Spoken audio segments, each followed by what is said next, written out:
পলাতক অভিনেত্ৰী সুমি বৰা সন্দৰ্ভত মন্তব্য শিক্ষাগুৰুৰ এখন দোকানৰ উপাৰ্জনেৰে পৰিয়াল পোহপাল দিছিল সুমিৰ দেউতাকে বিশ্ববিদ্যালয়ত থকা সময়ত সুমিক সহায় কৰিছিল অধ্যাপিকা গৰাকীয়ে নিজৰ স্কলাৰশ্বিপৰ ধনো সুমিক দি দিছিল ডক্টৰ ৰূপলেখা বৰবৰাই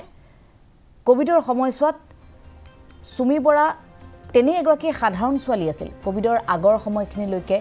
সুমি বৰা খুব এগৰাকী সাধাৰণভাৱে জীৱন যাপন কৰা ছোৱালী আছিল বুলি তেওঁ শিক্ষাগুৰে উল্লেখ কৰিছে উদয়পুৰৰ ৰাজকীয় বিয়ালৈ গৈ হতবাক হৈ পৰিছিল তেতিয়া অধ্যাপিকা গৰাকী অসমত এনে ৰাজকীয় বিয়া দেখাই নাই বুলি মন্তব্য কৰিছে তেওঁৰ অধ্যাপিকা অৰ্থাৎ শিক্ষাগুৰু গৰাকী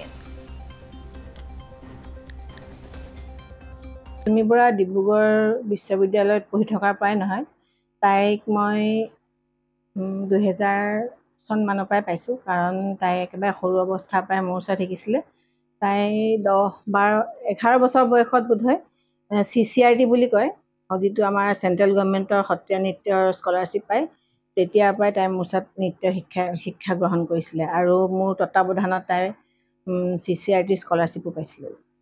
তেতিয়াতো সকলোৱে জানেই দেখিছে দেউতাকৰ দোকান এখন আছে বুলি যিহেতু তাই দেউতাকৰ দোকান এখনত চলিছিলে গতিকে মই কেতিয়াও মানে স্কলাৰশ্বিপটো তাই নিজৰ লগত খৰচ কৰিবলৈ দিছিলোঁ কেতিয়াবা দেউতাকে ইচ্ছা কৰিলে যদি কিবা এটা দিলে নহ'লে মই সেইটো কথালৈ কোনো কথা নাছিলে খালি মানে তাইক মই মানে নাচটো যাতে এৰি নিদিয়ে তাই ভাল নৃত্যশিল্পী আছিলে সৰুৰ পৰাই তাই মানে খুব এইবিলাক আগ্ৰহী আছিলে সেইকাৰণে সেইটোত লাগি থাকক বুলি মানে মই সহায় কৰিছিলোঁ বিয়াখনতো সকলোৱে দেখি আছে কেনেকুৱা আছিলে মই বেলেগে ক'ব নালাগে আৰু এনেকুৱা বিয়া আমি ডিব্ৰুগড়ত যিহেতু ডাঙৰ হৈছোঁ মই ইয়াতে জন্ম গতিকে তেনেকুৱা ধৰণৰ বিয়া ডিব্ৰুগড়ত মই বোধহয় দেখা নাই মই যিহেতু মধ্যবিত্ত পৰিয়ালৰ হয় ঠিকে আছে আৰু গৈছিলোঁ তেনেকুৱা কোনো কথা মই মানে অনুভৱ মানে ঘৰুৱা মানুহখিনিৰ লগতে মই ব্যস্ত আছিলোঁ আপোনালোকে যদি চাই দেখিব যে যিবিলাক ফটো তুলিছে সেইবিলাক ফটো মোক দেখাও নাপাব চাগে কাৰণ মই যিকেইজন ভকত গৈছিলে বা তেওঁৰ দেউতাক আছে পেহীয়েক গৈছিলে পেহীয়েকে মই একেলগে আছিলোঁ গতিকে আমি তেনেকৈ ধৰণে আছোঁ কাৰণ মই সকলো ধৰণৰ মানে পৰিৱেশত মিক্সাৰ হ'ব নোৱাৰোঁ ৰাজকীয় বিয়া বুলি আপোনালোকে যিহেতু কৈছে গতিকে তেওঁলোকে কিবা এটা ভাবিছিলে চাগে কৰিছে আৰু মই ইমান টকা পইচা খৰচ হৈছে বুলি নাজানো সঁচা কথা ক'বলৈ গ'লে পিছতহে গম পাইছোঁ যে বোলে ইমান পইচা খৰচ হৈছে কিবা এটা বুলি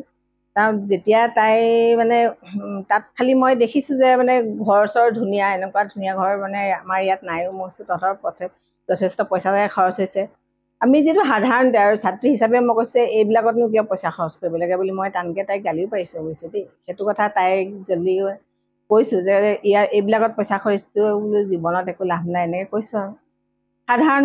মানুহে যিটো কথা কয় সেয়াই আৰু তাৰ্কিক আৰু চুমি মানে কি চুমিয়ে যথেষ্ট কষ্ট কৰি মানে পজিশ্যন এটা পাইছিলেগৈ কিন্তু এতিয়া যিটো ঘটনা শুনিছোঁ সেইটো বাৰু কি হয় কি নহয় মই নাজানো এটা ভাৰতীয় সংবিধান আছে যি কৰে কৰিব আৰু তেওঁলোকে নিজে আগবাঢ়ি আহিব লাগে আৰু মানে তাইতো নাচ শিকাইছিলে তাৰপিছত নিজে আকৌ মেকআপ আৰ্টিষ্টো আছিলে মাজতে আকৌ তাৰ্কিকে ফটো তোলে বুলি জানো আৰু গতিকে তেওঁলোক দুজনে মিলি কি কৰিছে নাই কৰা সেই